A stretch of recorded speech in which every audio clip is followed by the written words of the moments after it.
श्री अभीतिस्तवः। श्रीमान् वेङ्कटनाथार्यः कवितार्किककेसरी वेदान्ताचार्यवर्यो मे सन्निधत्ताम् सदा हृदि।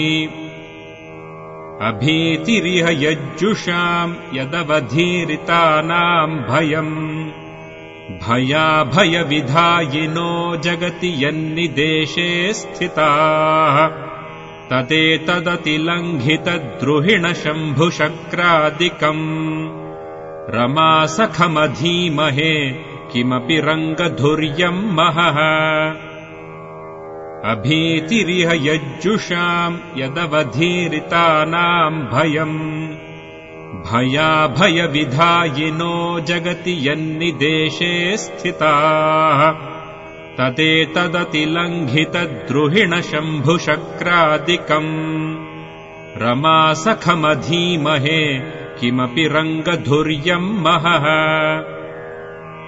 दयाशिशिरिताशया मनसि मे सदा जागृयुः श्रियाज्युषितवक्षसश्रितमरुद्वृधासैकताः जगद्दुरितघस्मरा जलधिडिम्भडम्भस्पृशः सकृत्प्रणतरक्षण प्रथितसंविदः संविदः।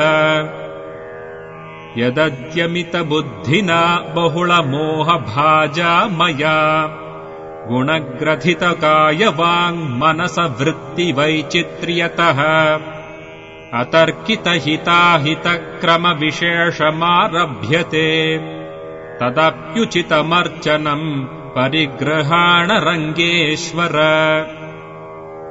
मरुत्तरणिपावकत्रिदशनाथकालादयः स्वकृत्यमधिकुर्वते त्वदपराधतो बिभ्यतः महत्किमपि वज्रमुद्यतमिवेति यच्छ्रूयते तरत्यनघतद्भयम् य इह तावकस्तावकः। भवन्तमिह यस्वधी नियतचेतनाचेतनम् पनायति नमस्यति स्मरति वक्ति पर्येति वा गुणम् कमपि वेत्ति वा तव गुणेश गोपायितुः कदाचन कुतश्चन क्वचन तस्य न स्याद्भयम्। स्थिते मनसि विग्रहे गुणिनि धातु साम्ये सति स्मरेदखिलदेहिनम् य इह जातु चित्वामजम् तयैव खलु सन्धया तमथ दीर्घनिद्रावशम् स्वयम् विहितसंस्मृतिर्नयसि धाम नैश्रेयसम्। रमादयितरङ्गभूरमण कृष्ण विष्णो हरे त्रिविक्रमजनार्दन त्रियुगनाथ नारायण इतीव शुभदानि यः पठति नामधेयानि ते न तस्य यमवश्यता नरकपातभीतिः कुतः। कदाचिदपि रङ्गभूरसिक यत्र देशे वशी त्वदेकनियताशयस्त्रिदशवन्दितो वर्तते तदक्षततपोवनम् तव च राजधानी स्थिरा सुखस्य सुखमास्पदम् सुचरितस्य दुर्गम् महत्। त्रिवर्गपथवर्तिनाम् त्रिगुणलङ्घनोद्योगिनाम् द्विषत्प्रमथनार्थिनामपि च रङ्गदृश्योदयाः स्खलत्समयकातरी हरणजागरूकाः प्रभो करग्रहणदीक्षिताः क इव तेन दिव्या गुणाः। बिभेति भवभृत्प्रभो त्वदुपदेश तीव्रौषधात् कदध्वरस दुर्विषे बलिशभक्षवत्प्रीयते अपथ्यपरिहारधी विमुखमित्थमाकस्मिकी तमप्यवसरे क्रमाद् अवति वत्सला त्वद्दया। अपार्थ इति निश्चितः प्रहरणादियोगस्तव स्वयं वहसि निर्भयस्तदपि रङ्गपृथ्वीधर स्वरक्षणमिवाभवत्प्रणतरक्षणम् तावकम् यदाथ परमार्थविन्यतमन्तरात्मेति ते लघिष्ठसुखसङ्गदैः स्वकृतकर्मनिर्वर्तितैः कळत्रसुतसोदरानुचरबन्धुसम्बन्धिभिः धनप्रभृतिकैरपि प्रचुरभीतिभेदोत्तरैः न बिभ्रति धृतिम् प्रभो त्वदनुभूतिभोगार्थिनः न वक्तुमपि शक्यते नरकगर्भवासादिकम् वपुश्च बहुधातुकम् निपुणचिन्तने तादृशम् त्रिविष्टपमुखम् तथा तव पदस्य देदीपतः किमत्र न भयास्पदम् भवति रङ्गपृथ्वीपते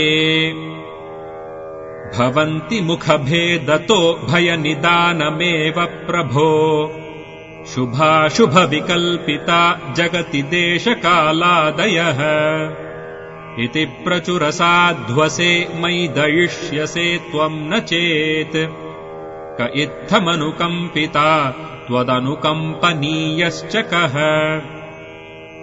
सकृत्प्रपदनस्पृशामभयदाननित्यव्रती न च द्विरभिभाषसे त्वमिति विश्रुतः स्वोक्तितः यथोक्तकरणम् विदुस्तव तु यातु धानादयः कथम् वितथमस्तु तत्कृपणसार्वभौमे मयि अनुक्षणसमुत्थिते दुरितवारिधौ दुस्तरे यदि क्वचन निष्कृतिर्भवति सापि दोषाविला तदित्थमगतौ मयि प्रतिविधानमाधीयताम् स्वबुद्धिपरिकल्पितम् किमपि रङ्गधुर्यत्वया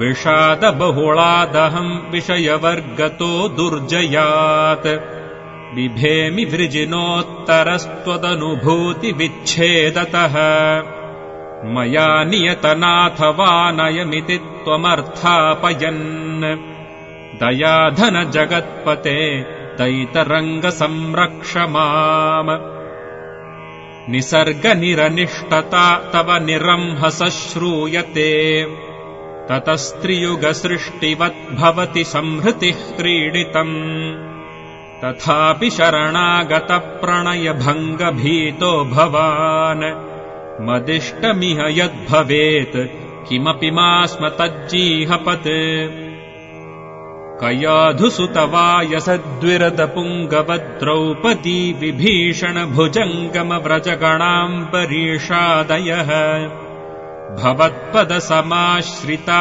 भयविमुक्तिमापुर्यथा लभेम हि तथा वयम् सपदि रङ्गनाथ त्वया भयम् शमय रङ्गधाम्यनितराभिलाषस्पृशाम् श्रियम् बहुलय प्रभो श्रितविपक्षमुन्मूलय स्वयम् समुदितम् वपुस्तव निशामयन्तः सदा वयम् 13 निर्वृतिम् भुवि मुकुन्द विन्देमहि श्रियः परिबृढे त्वयि श्रितजनस्य संरक्षके सदद्भुतगुणो दधाविति समर्पितोऽयम् भरः प्रतिक्षणमतः परम् प्रथय रङ्गधामादिषु प्रभुत्वमनुपाधिकम् प्रथितहेतिभिर्हेतिभिः कलिप्रणिधिलक्षणैः कलितशाक्यलोकायतैः तुरुष्कयवनादिभिर्जगति जृम्भमाणम् भयम् प्रकृष्टनिजशक्तिभिः प्रसभमायुधैः पञ्चभिः क्षिति13 रक्षकैः क्षपय रङ्गनाथ क्षणात् दितिप्रभवतेऽभिद्दहन सोमसूर्यात्मकम् तमः प्रमथनम् प्रभो समुदितास्त्रवृन्दम् स्वतः स्ववृत्तिवशवर्ति तत्13 वृत्तिचक्रम् पुनः प्रवर्तयतु धाम्नि ते महति धर्मचक्रस्थितिम् मनुप्रभृति मानिते महति रङ्गधामादिके दनुप्रभवदारुणैर्दरमुदीर्यमाणम् परैः प्रकृष्टगुणकश्रिया वसुधया च सन्धुक्षितः प्रयुक्तकरुणो दधिः प्रशमयस्वशक्त्या स्वयम् भुजङ्गमविहङ्गमप्रवरसैन्यनाथाः प्रभो तथैव कुमुदादयो नगरगोपुरद्वारपाः अचिन्त्यबलविक्रमास्त्वमिव रङ्गसंरक्षकाः जितन्त इति वादिनो जगदनुग्रहे जाग्रतु विधिस्त्रिपुरमर्दनस्त्रिदशपुङ्गवः पावकः यमप्रभृतयोऽपि यद्विमतरक्षणेन क्षमाः रिरक्षिषति यत्र च प्रतिभयम् न किञ्चित् क्वचित् स नः प्रतिभटान् प्रभो शमय रङ्गधामादिषु स कैटभतमो रविर्मधुपरागझञ्झामरुत् हिरण्यगिरिदारणस्तृटितकालनेमिद्रुमः किमत्र बहुना भजद्भवपयोधिमुष्टिन्धयः त्रिविक्रमभवत्क्रमः क्षिपतु मंशुरङ्गद्विषः यतिप्रवरभारती रसभरेण नीतम् वयः प्रफुल्लपलितम् शिरः परमिह क्षमम् प्रार्थये निरस्तरिपुसम्भवे क्वचन रङ्गमुख्ये विभो परस्परहितैषिणाम् परिसरेषु माम् वर्तय प्रबुद्धगुरुवीक्षणप्रथितवेङ्कटेशोद्भवाम् इमामभयसिद्धये पठत रङ्गभर्तुस्तुतिम् भयम् त्यजत भद्रमित्यभिदधत्स वः केशवः स्वयम् घनघृणानिधिर्गुणगणेन गोपायति प्रबुद्धगुरुवीक्षणप्रथितवेङ्कटेशोद्भवाम् इमामभयसिद्धये पठत रङ्गभर्तुस्तुतिम् भयम् त्यजत भद्रमित्यभिदधत्स वः केशवः स्वयम् घनघृणानिधिर्गुणगणेन गोपायति कवितार्किकसिंहाय कल्याणगुणशालिने श्रीमते वेङ्कटेशाय वेदान्तगुरवे नमः।